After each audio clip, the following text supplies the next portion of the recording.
5, 1 through 10. I was going to do it this week, but we got a lot to go through, so I was like, all right. So now, when I was studying this, I realized that there are some controversial viewpoints, or at least my viewpoint of this story is controversial to some, and it seems that it seems like I always have a different viewpoint concerning doctrine. Not saying that I don't believe in Jesus Christ or something, but some of my views from yours. But now this topic, however, tends to differ from many when I was studying Genesis 34.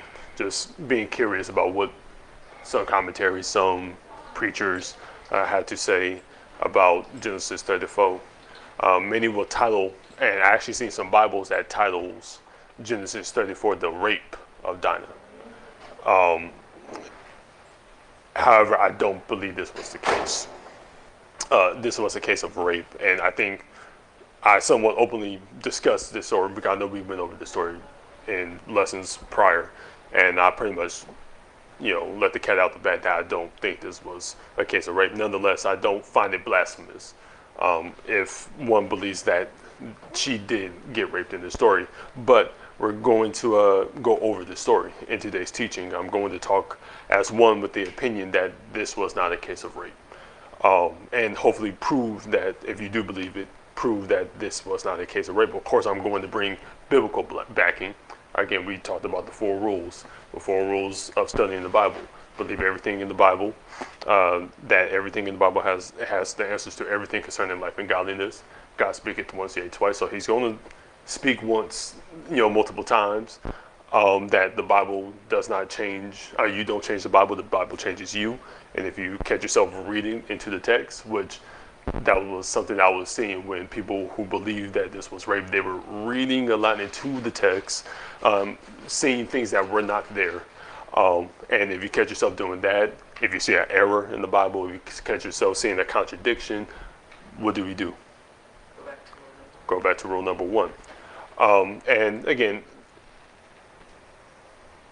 though I see it differently, there's so many important lessons that God showed me and that we can learn from the story, regardless if you think it's rape.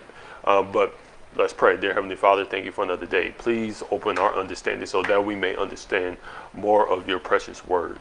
Lord, just really be with me. I don't want to err from your word.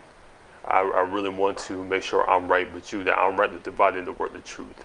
Lord, if I'm erring, being wrong about something, Lord, just be with me. Touch me and just let me know right then and there in front of everybody. But Lord, I love you, and please edify us. In Jesus Christ we pray, amen. So we last left off with Jacob and Esau reconciling after a 20-year beef burden that was held in Peniel.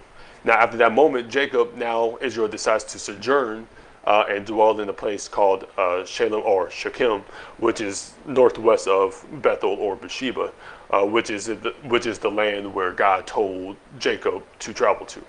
He even builds an altar in this land to the Lord in this strange land, which really implies that he has every intention to stay in this land. Prior to Genesis 34, prior to Genesis 34, Genesis 33, it seems that he has been in this land for some time as he was building booths, right? And I guarantee that takes time, and as well as he built a whole altar. So again, to just give you some context, he's been there for some times, possibly months. I'm not saying years, I don't know, but probably months at least. But we must remember that point because Jacob, now Israel, chose to dwell instead of sojourning back to the land of his father, his heavenly father, as his heavenly father commanded him to. And as we read Genesis 34, we are going to begin to understand why it is better to obey than to sacrifice. Genesis 34, verse 1. And Dinah, the daughter of Leah, which she bare unto Jacob, went out to see the daughters of the land. We're going to stop right here already. We know that one of the main focus of this chapter is going to be about Dinah, Jacob's only daughter, which is very important, which is a very important detail to keep in mind. She also is the daughter of Leah, which is important in further pushing the point of the whole scheme of Jacob's life, that Leah was one was the one that God wanted Jacob to be with, and not Rachel. First, remember, they are in a strange land. This is not a godly land, which means they are amongst pagans, heathens, amongst those who don't believe in the Most High God. Their culture, specifically the Canaanite culture, which is that's where they're at, is typically immodest, ranging from just promiscuity to temple prostitutes to just being plain old immodest. They don't believe worshiping false gods, and God lets us know that we must not be unequally yoked with those unbelievers, for they can corrupt us in so many ways that some of you don't fully understand, but fully understand. Secondly, we learned that Dinah decided to go to see the daughters of the land by herself. You can assume that being the only girl in the family probably makes her lonely, bored at times, but that's also me reading into the text. Forgive me for that. So the reason she goes into the land was most likely because of her curiosity, or she probably made some friends. She may have made some friends with the daughters of the land, which is where I'm probably leaning towards more, that she actually had made acquaintances with these ladies. Unawares, assuming to the men of the family, she decides to go out and being yoked with unbelievers in fellowship, right? Let's continue reading. And when Shechem, the son of Hamor the Hivite, prince of the country, saw her, he took her and lay with her and defiled her. And his son clave unto Dinah, the daughter of Jacob, and he loved the damsel and spake kindly unto the damsel.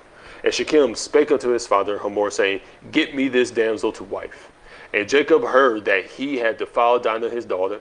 Now his sons were with it. With his cattle in the field. And Jacob held his peace until they were come. And Hamor, the father of Shechem, went out unto Jacob to commune with him. And the sons of Jacob came out of the field when they heard it. And the men were grieved, and they were very wroth, because he had wrought folly in Israel in lying with Jacob's daughter, which thing ought not to be done. So here's the controversial part of the story. When we read this quickly, right, the prince of the country saw her, he took her and lay with her and defiled her. It comes off that it's a case of rape. Seems like something really bad happened, and something does bad happen. But some Bible, and again, I told y'all, some Bibles actually title this as the rape of Dinah. But something we should take notice is to Shechem's, Hamor's, the father of Shechem's, and Jacob's reaction. To figure out if Dinah was raped or not, and why that is important for us to figure out. Typically, victims of rape, and again, this is a heavy topic, so bear with me. Typically, victims of rape are not usually viewed as human beings, right? But rather less than. We actually have two examples in our Bibles. First is 2 Samuel 13, verse 12 through 16, and Judges chapter 19, verse 22 to 26, and we're going to go there. We have two examples of rape we will go over, and there is a certain pattern you will see towards the victim, the perpetrator and the victims of rape. So 2 Samuel chapter 13, verse 12 through 6 states this, and she answered him, Nay, my brother, you talk about Tamar, and Ammon. Nay, my brother, do not force me, for no such thing ought to be done in Israel. Do not thou this folly. And I, whither shall I cause my shame to go? And so for thee, and as for thee, thou shalt be as one of the fools in Israel. Now therefore, I pray thee, speak unto the king, for he will not withhold me from thee. Howbeit, he will not hearken unto her voice, but being stronger than she, forced her, and lay with her. Then Ammon hated her exceedingly, so that hatred wherewith he had hated her was greater than the love wherewith he had loved her. And Ammon said unto her, Arise and be gone. And she said unto him, There is no cause. This evil in sending me away is greater than the other that thou didst unto me. But he will not hearken unto her. Right? So, forced her. Keywords. Forced her and lay with her. And then Ammon hated her and kicked her out. He's like, peace. And I mean, that's worse, right? As she says. The other story is found in Judges 19. In Judges 19 verses 22 to 26, where the Levite concubine ran back to her parents' house, and he went to bring her back to his house. And as the Levite was bringing the concubine back to his house, as they were traveling together, he stopped for the night in Gibeah, and a town of the Benjamites, And an older man, he insisted. He said, "If you're gonna stay with me tonight, for safety, because it was just wicked in that land." And we already know the Book of Judges. It was just a lot of wickedness going on at that time.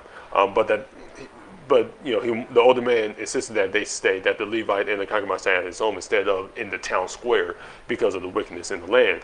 So let's go to Judges 19, verse 22. It states this: "Now as they were making merry, their hearts merry, behold, the men of the city, certain sons of Belial," that should give you a key word of the wickedness, "beset the house round about, and beat at the door, and spake to that master of the house, the old man, saying, Bring forth the man that came into thine house, that we may know him. And the master of the house, went out unto them and said unto them, Nay, my brethren, nay, I pray you, do not do so wickedly. Seeing that this man is come into my house, do not this folly. Behold, here is my daughter, a maiden, and his concubine. Them I will bring out now, and humble ye them, and do with them what seemeth good unto you. But unto this man do not so vile a thing. But the man would not hearken to him. So the man took his concubine, and brought her forth unto them, and they knew her, right? So they defiled her and abused her all the night until the morning. And when the day began to spring, they let her go. Then came the woman in the dawning of the day, and fell down at the door of the man's house where her Lord was, till it was light. So first, let us observe something with these two disturbing stories, very disturbing stories. When we read these stories, one, the Bible is very clear and very descriptive on what was done, which was forced fornication. Secondly, the victims were treated as less than humans and more like pieces of trash or inanimate objects. Both of them, right? Get out. That's what Amon told Tamar. Buy peace, right? And then the concubine, they just gang raped her and left her at the door, right? Third, the perpetrators did not love whom they hurt. They were truly without natural affections. They hated their victims. They did not care. They did not care. They were done. Once they were done with them, they're like, okay, cool, we're done with you. Compare this to what we read in Genesis 34, 2-3, which was after he saw her, lay with her, and defiled her, and his soul clave unto Dinah, the daughter of Jacob, and he loved the damsel and spake kindly unto her. That's weird. That'll just be weird. We get the complete opposites for if Shechem raped her, why does he love her and speak kindly to her after the fact? It really would throw anybody off if you're raped and then you just see that part and you're like, what? That's. However, again, I don't think she was raped. Jacob, her father, held his peace when he heard the rumors, right? He heard about it. If you ask any father, ask your own father, if you future fathers, right? I mean, put yourself in that position. If you were to hear about that your daughter was raped, what would they do? What would they do? Come on, give me some answers. What would they do? If a father heard that his daughter got raped, what would they do? They will kill somebody. Most fathers, they would not help. I'm gonna hold my peace. No, it's gonna be. I'm gonna tell you what will happen. They will probably have to be held back, chained up, and tossed into a still room, because that anger will be kindled like 1,000 suns, right? So even if you were fathers, future fathers, you just imagine that yourself. You'd be like, yeah. God forbid, So that would be any father's biggest fear, and that reaction towards that Jacob has is not one of a father that has heard that his daughter was raped and kidnapped. Behold, let's look at Shechem's father's reaction, and notice that he is perfectly fine with going to inquire about Dinah and Shechem getting married to asking Jacob, which I may add, he knows Jacob from the previous chapter. Remember what we learned in Genesis 33, verse 19-20, and he bought a parcel of a field where he had spread his tent at the hand of the children of Hamor, Shechem's father, right? So for 100 pieces of money, and he erected there an altar and called it Elohi Israel. So Jacob and Shechem, at the least, Jacob and Hamor, excuse me, at the least had a business relationship. They knew each other. And with that factor in mind, it will make it seem that these three men, if it was rape, it will make it seem that the reactions of these three men, all of them are just stuck on stupid. That they're just that vexed to the soul. That vexed, that stuck on stupid, and are truly without natural affection. Again, it's inconsistent with at least Jacob's character thus far, as we know him. It just would. You see a lot of inconsistencies with their reactions. If this was a case of kidnapping and rape, and again, I just saw this. If this was a kidnapping, and some people, and there's a verse later on that people will bring up and say, "Oh, see, she got kidnapped." Well, why did Shechem says, "Get me this damsel to wife"? She's not there. I want her to wife. So some commentators make it seem that Shechem and Hamor were so backwards that they were, as how God described the people of Nineveh, a people that cannot discern between their right hand and their left hand, and also had much cattle in the book of Jonah. However, that is not, well, I'm not talking about the Ninevites, but it's not true, and it's kind of, the meaning is this. Even when Isaac and Abraham lied to Pharaoh, right, about their wives being their sister, and Pharaoh found out that they lied, and Pharaoh's not a Christian. He didn't believe in the Most High. What did he do? He's like, "Why did you do this?" When he found out the truth, he's like, "Hey, like something bad could have happened." They still have a sense of right or wrong, unless it's like Sodom and Gomorrah, or the Benjamites in Gibeah, it was in Gibeah. Unless it was something like that, which again we don't see in this land. It's just, I mean, all you know is that they don't worship the Most High. So again, you don't see the what you call it, the clues, the warning signs. Besides that, they are unsaved. But let's explain what actually took place. Let me go back. Observe verse 2. Or let's observe Shechem's reaction, right? Him loving her. Again, he loved her. He spoke kindly to her. Typically, people who rape somebody, they don't have that type of reaction. I know people who have sex out of wedlock with somebody, they typically have that reaction. Maybe they fall in love with a strange woman, then the guy is like, I love her, and she may not love him back. Again, different scenario. But again, why do some people believe or think this was rape? Observe verse 2. Go back to verse 2. It says that when Shechem saw Dinah, he took her and lay with her and defiled her. And again, it may seem that he kidnapped her, laid with her, and did some horrific other things when they say defile. However, that option doesn't match up with minus Simeon and Levi, which I will explain with everyone's reaction to this whole situation as we read further. But let's explain what actually took place. First, he took her, right? That phrase, he took her. Again, with a preconceived notion that this is rape, it plays a chilling note to your soul.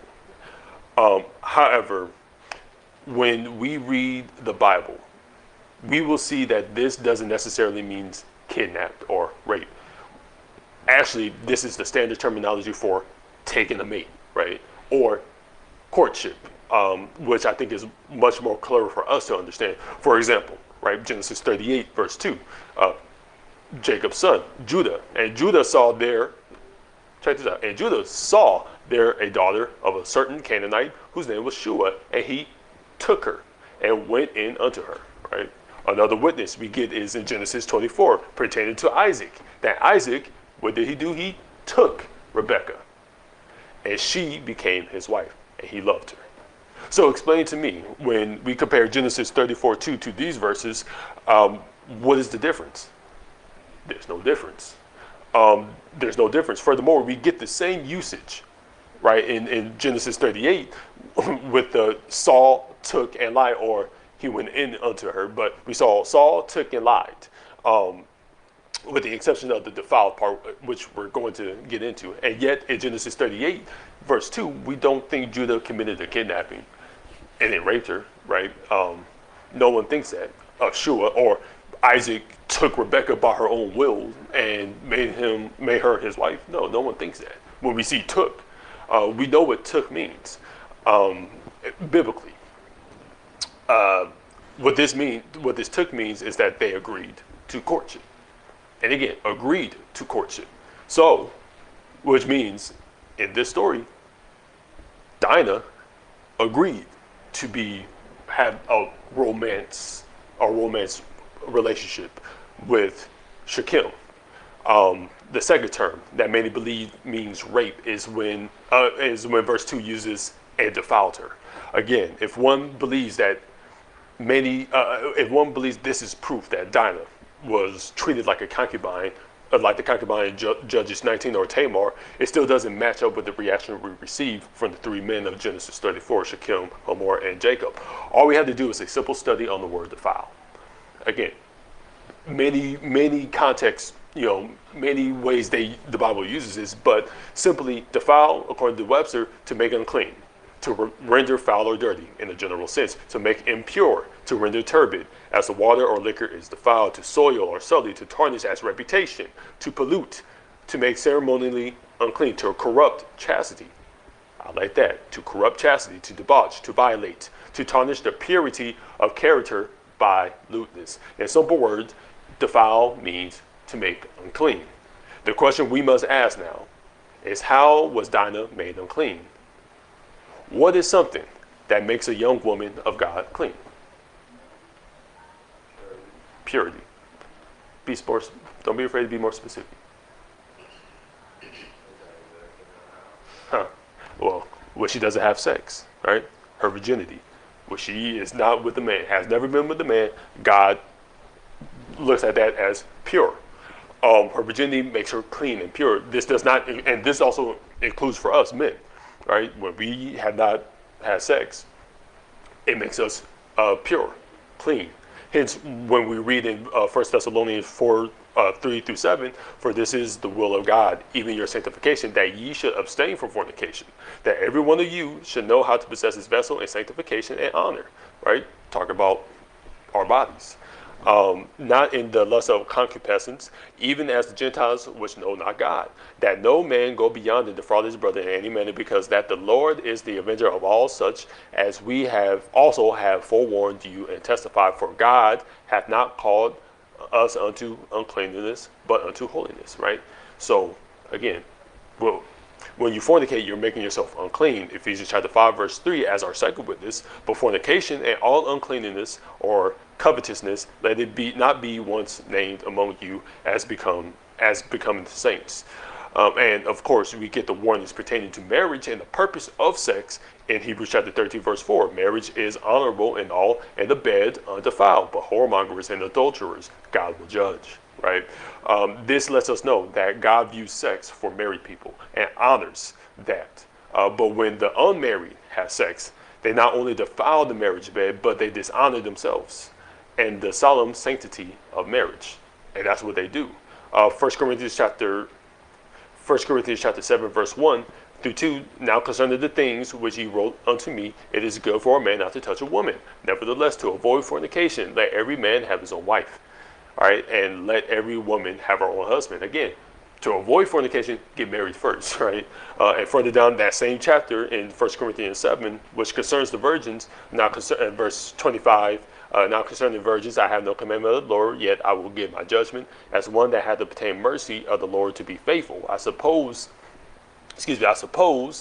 therefore, that this is good for the present distress. I say that it is good for a man so to be. Art thou bound unto a wife? Seek not to be loose. Art thou loose from a wife? Seek not a wife. But, and if thou marry, thou hast not sinned. And if a virgin marry, she hath not sinned, right? So if she's a virgin, she gets married and has sex, it's not a sin, right? You're still clean. We're born sinners, of course. But nevertheless, such shall have trouble in the flesh, but I spare you.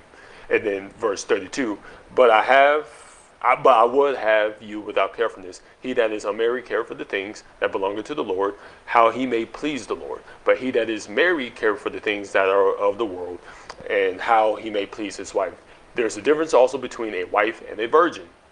The unmarried woman careth for the things of the Lord, that she may be holy both in body and in spirit. Holy both in body and in spirit. Clean, pure, sanctified, right? And even verse 36, but if any man think that he behaving himself uncomely towards his virgin, if she pass the flower of her age and needs so required, let him do what he will. He sinneth not, let them marry, right? You can do what you want, but you need to get married first. And that's the main thing we need to get to. Going back to our main story, what it meant that she was defiled or made unclean by Shechem, when all we get as our context clues, right? When all we get is that he took and laid with her, it would mean that he defiled her body, and by defiling the marriage bed, it's taking her virginity, right? That's all that means. She was defiled, yeah, but it's because she took her virginity. Shechem defiled his own body too, So, and that marriage bed, which is still, again, though it's not rape, it's still a huge deal. It is still a big deal. Defiled does not always have to mean rape or something sadistic. Again, some of these commentaries that I was reading, I mean, they were just, when I say they were reading into the text, oh, they did this. I was like, where do you see this? Where do you see this? When we get examples that the Bible will get very specific of some, crude acts. But all they did, in this case, it means that they had sex out of wedlock. They defiled their own bodies and dishonored and defiled the marriage bed. Her virginity, her purity has now been lost, taken by Shechem, and defiled. There was no forcing. Again, they agreed to it. For we know for sure that the Bible would have been very specific. If it was, I believe that the Bible would have been very specific. If it was for in others, as we see in other stories, we will find in scriptures it is very specific. And again, God speaketh once a day, twice. I don't understand why he would all of a sudden change context in Genesis 32, pertaining to Isaac and Rebekah and Judah, and then all of a sudden this has a different connotation. Again, God speaking once, yea, twice. All right, Shechem and Dinah acted as young, foolish, and careless lovers and did things backwards. It is nothing wrong with thinking someone is cute, but you must do things in God's order, which is not you saw, you took, and you lay. It's you see, you take, meaning you better ask permission and for courtship, make her your wife like Jacob, like Isaac did to Rebekah, and then you can lay with her. But they did things as many do and have done in this world that we live today. And I think that's why it's important to make sure that this is not rape, because now this is a story that many people can relate to, many young folks can relate to, and many young folks that are not even saved. Look, this world teaches sex out of wedlock is love. Sex out of wedlock, that's what this world teaches. You know what I mean? So, and some of you may start to work, right? You're getting to that age. You may work at a job and be tempted by strange women that want to have sex with you. And they may just open up to you. And you may see some things that, God forbid, again. But this is a story that you can now refer back to and see the warnings that God is about to show us. Going back to verse 5, we must observe something. Throughout this whole story, Dinah is silent. And I believe that she was kind of probably planning to keep that secret until Shechem asked permission from her father. Again, what does verse 5 states? And Jacob heard, right? And Jacob heard that he had defiled Dinah, his daughter. Unfortunately, her father and brothers hear about it in the most unpleasant way, which was by rumors.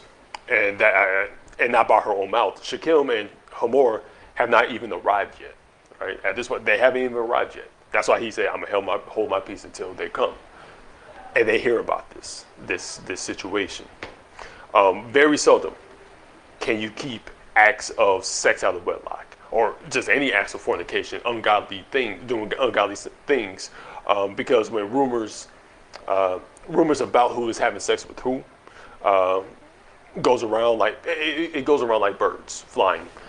It causes unwarranted drama and misunderstandings, right? That's what rumors do. And because of this important detail that Jacob heard that he had defiled Dinah, his daughter, it makes sense why Jacob's sons, her brothers, were so pissed off, why they were so grieved and angry. Does it make sense to y'all? Let me ask that. Does it make sense to y'all if this was just Dinah, their only daughter, only sister, having sex out of wedlock, and all of a sudden you hear rumors? Does it make sense to y'all why they would get pissed off and then eventually do what they did at the end? Huh? Oh, okay. We haven't found out. All right, so no spoilers. Okay. But does it make sense why they would be so pissed off, right? Do you think so? Do you think so? Or you're like, I'm not sure yet. Okay, cool. I like that answer. I'm not sure yet. Okay. What about y'all, right? So let me give y'all a scenario. I'm gonna give you two scenarios. That's how much I love y'all. Brother Reggie, I'm gonna give you my scenario. So, if Brother Reggie is at work and a strange woman, who is pressing him daily, and Brother Reggie decides to go out to dinner with this strange woman, right? So that's my version of going out to see the daughter of the land, right? I literally went out with her. I go out to see her, go out on a date with her, a strange woman, an unbeliever, and I ended up having sex with her, right? I ended up fornicating with her. Out of wedlock. She's unmarried, I'm unmarried. But she's an unbeliever, and I'm unmarried. Now, I decide not to tell nobody. I'm trying to keep it a secret. Now, of course, it's killing me as a man of God, but I'm going to keep it a secret. But what if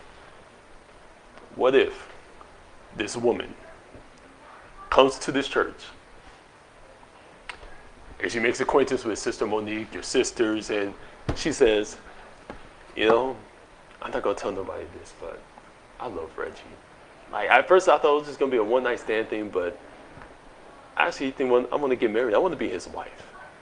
And your sister, which sister will use? Symphony, right? And Symphony says, what? What do you mean, what y'all do? Like, y'all, oh, we have sex. And then all of a sudden, before I even say anything, rumors, you hear about it, you hear about it, you hear about it, you hear about it, your dad hears about it. How would y'all feel towards me? How would you just feel about the whole situation? Because it's a little bit different because you're a male. Okay. So it would make more sense to be mad at you. Okay. What about you? What would you think? I think you were very I would have to hear from you though. Okay. I have to be like, no, you straight. I want to hear from everyone else. Okay. What about y'all? Okay. Confused. Mad. Look at that. See? Okay. All right, I'm going to give you a second scenario. This might hit closer to home. So, behold, the Herald family. Godly family with this beautiful reputation of a God-fearing family. You have Solid Rock Baptist Tabernacle. Y'all go travel, sing for other churches. And people know. Just like how this land, they knew that Jacob was a God-fearing man, because what did he do when he first got there? He built an altar. So they know he has a reputation of being a God-fearing man. Of course, they may not know about what he did when he was younger, but it doesn't matter. Again, such were some of you. But the Herald family, just like Jacob, built an altar. Y'all have this beautiful reputation of being a God-fearing person. All of a sudden, your sister, which one shall I use? Doesn't matter. One of your sisters goes out to the land, right? We go soul winning one day. And then she says, oh, I'll be right back. And she goes soul winning by herself. She knocks on the door, she finds a guy, she falls in love with the guy. And then every time we come back on Sundays, here or Saturdays, she says, I'll be right back. And she goes out to that same house, and she ends up fornicating with the guy. Now this guy, for the sake of the story, he knows people. He may not be a believer, but he knows people that are believers. And all of a sudden, he starts telling, people at Lighthouse, people at Liberty, people in Memphis, the word is getting around that your sister has had sex out of wedlock with another man that does not believe. Now, Y'all hear about it. Not just from anybody, but you hear about it from other pastors, from your friends that y'all play basketball with, from other churches. How would y'all react? And what happens if when you finally ask your sister and it's true, she says, yeah, and she just gives you a yeah, she doesn't want to explain nothing, she just, yeah. And then she just go on her way. But you know that she actually is fond of this man. What will y'all reaction be? Oh, hold on. And the man wants to marry her now. This unbeliever that has fornicated with your daughter, your sister. Now is about to you're hearing stories that he's about to come in as for the hand of marriage. How will all y'all react? I would be not so happy. Your face just said everything. I believe I would plot against and Okay. kill him at the time. What about y'all? I honestly don't know. I'd be slightly embarrassed and mad at myself for not teaching my violence or having a good example. Good.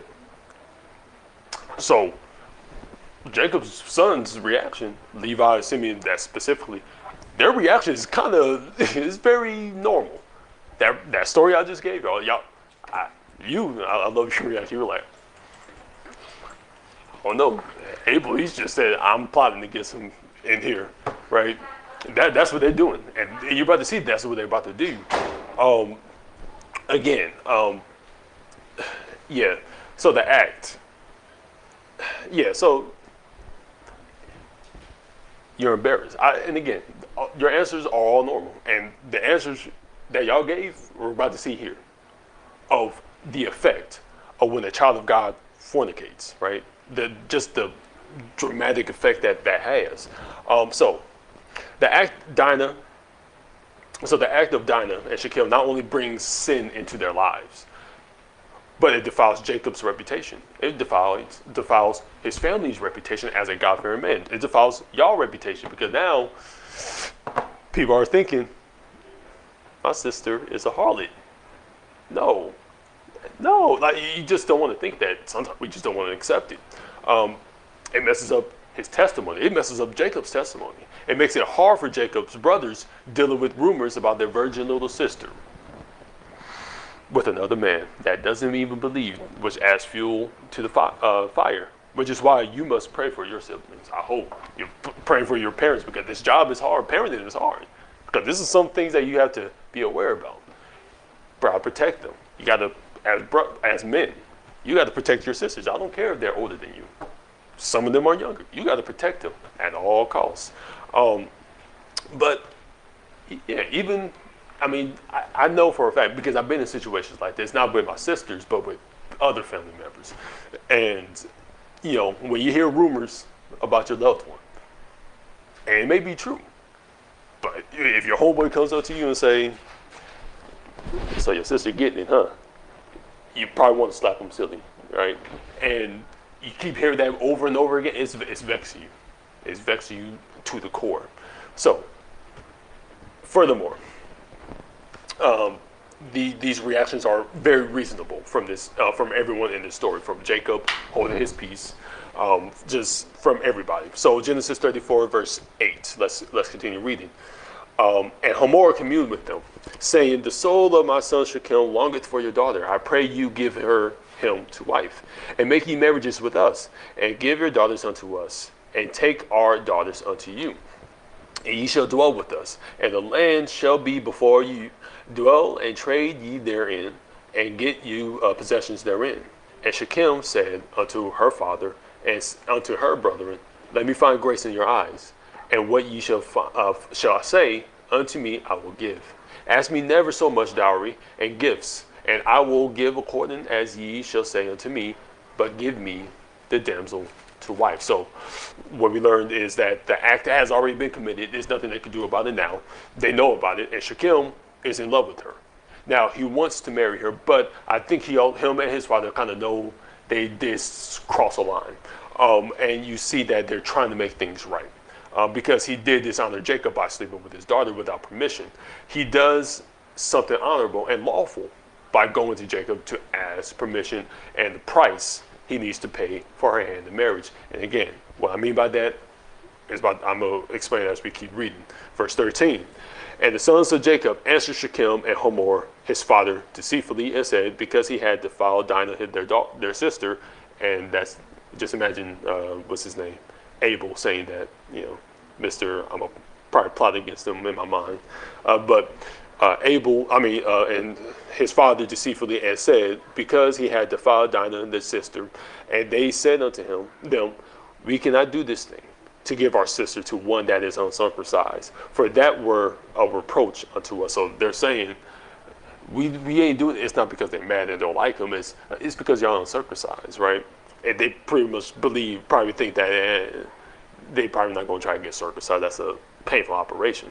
But in this will we consent unto you, if ye will be as we be, that every male of you be circumcised, then will we give our daughters unto you, and we will take your daughters to us, and we will dwell with you, and we will become one people. But if ye will not hearken unto us to be circumcised, then will we take our daughter, and we will be gone.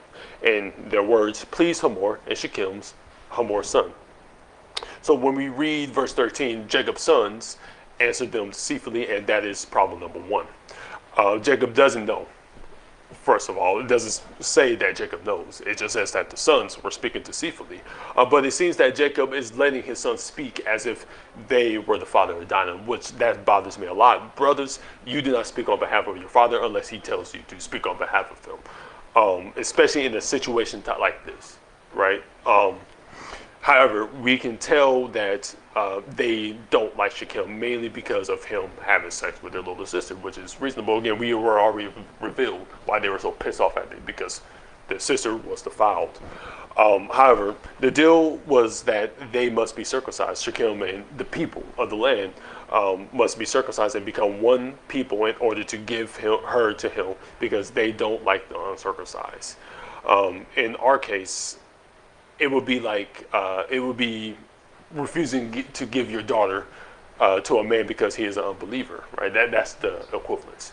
But they tell him that tell him and his people that they must be circumcised, along with getting daughters to wife them in exchange for Dinah's hand.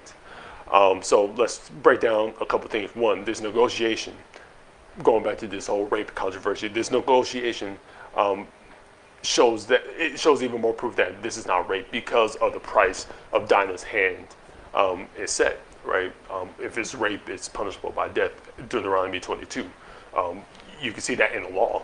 But instead, the price that was set was that they negotiated was to get circumcised and also give us your daughters, and we'll become one people, blah, blah, blah, blah. This principle of the bride price is found in Exodus 22, verse 16 through 17. And if a man entice a maid that is not betrothed, right, having sex with a woman, a maid, specifically a virgin, that is not married, and lie with her, he shall surely endow her to be his wife. He has to pay for her to be his wife.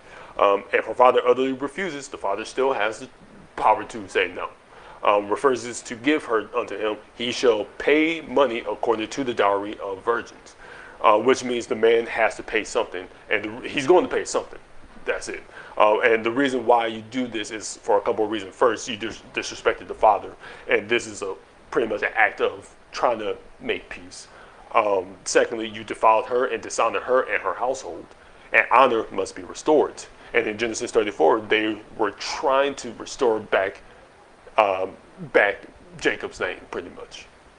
That has been tarnished. Jacob's silence does bother me, but I think he agreed to the terms, not knowing that his sons were planning to be deceitful. And this just continues to speak on what God told Jacob to do, which was to what? Sojourn to Beersheba, right, or Bethel, and not to dwell. However, it's as if he was doubling down onto staying in the land of Shechem, right? He's doubling down. Yeah, we'll be one people. We'll dwell with you and everything. That's part of the agreement. So he's doubling down now. Third, though they agreed to get circumcised, does that mean anything? Does that mean anything?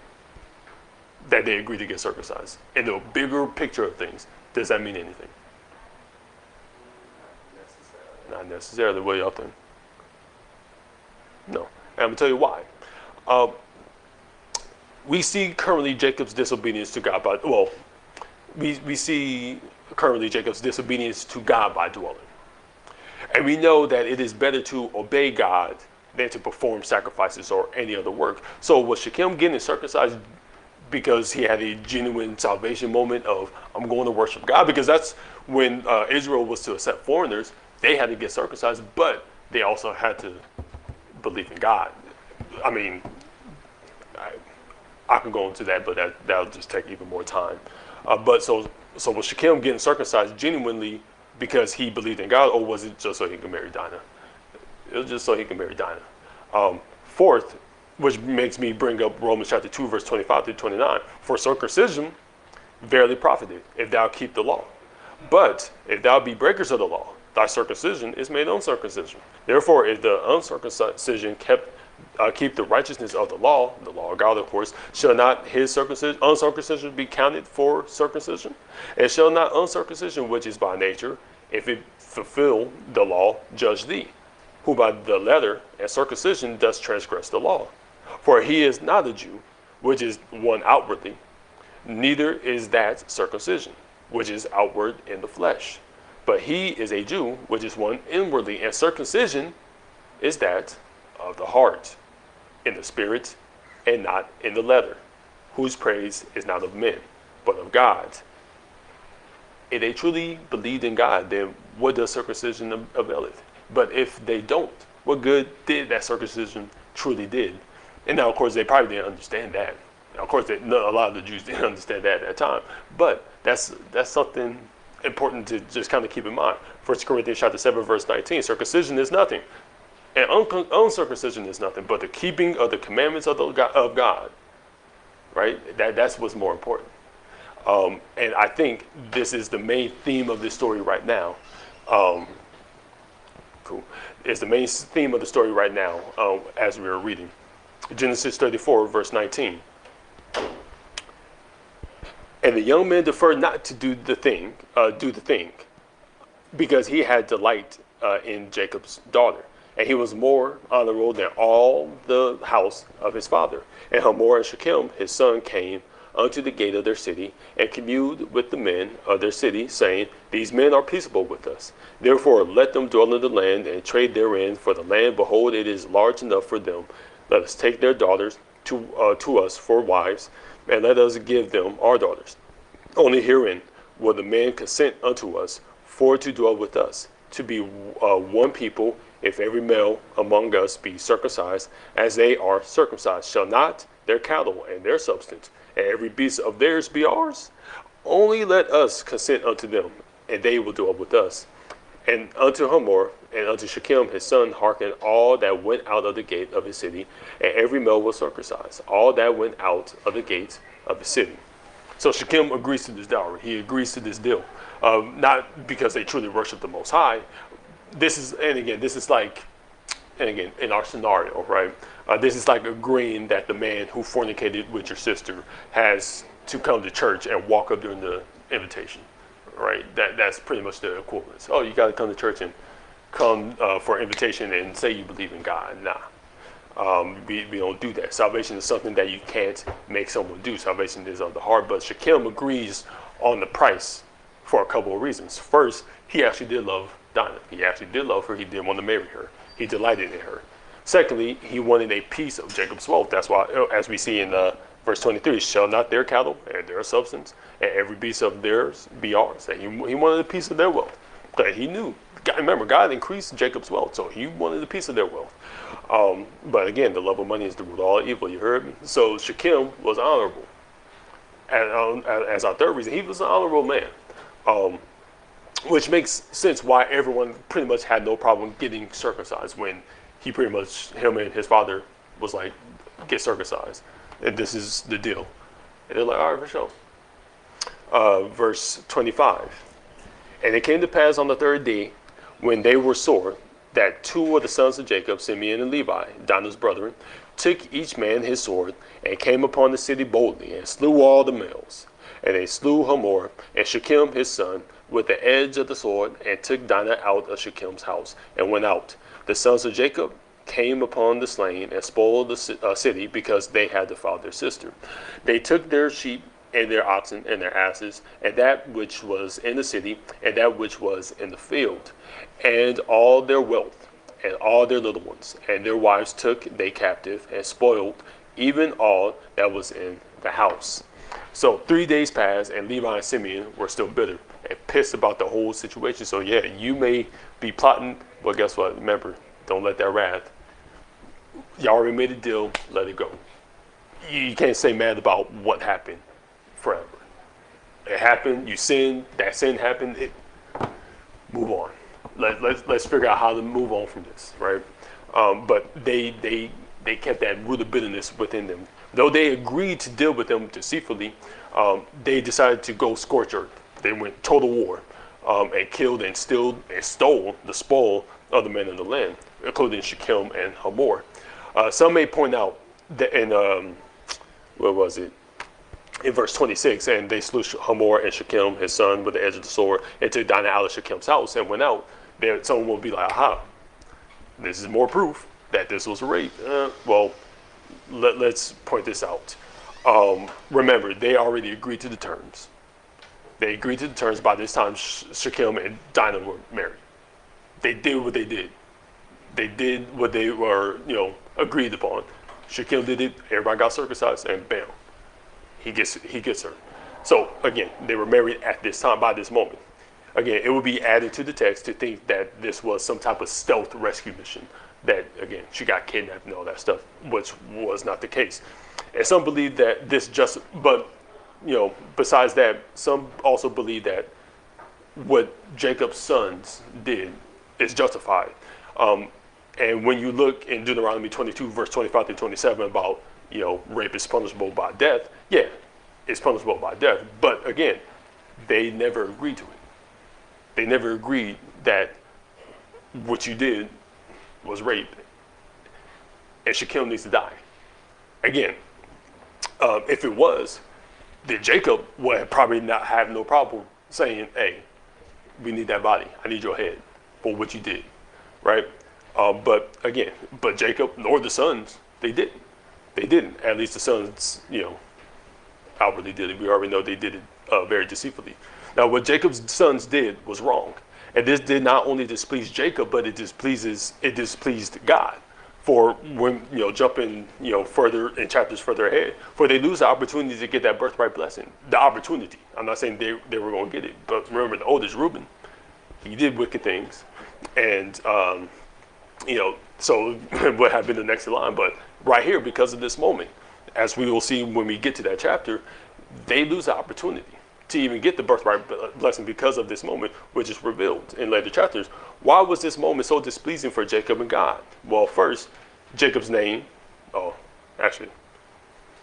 verse 30 through 31, I totally forgot to read that. And Jacob said to Simeon and Levi, ye have troubled me to make me to stink among the inhabitants of the land, among the Canaanites and the Perizzites. And I being few in number, they shall gather themselves together against me and slay me, and I shall be destroyed, I and my house.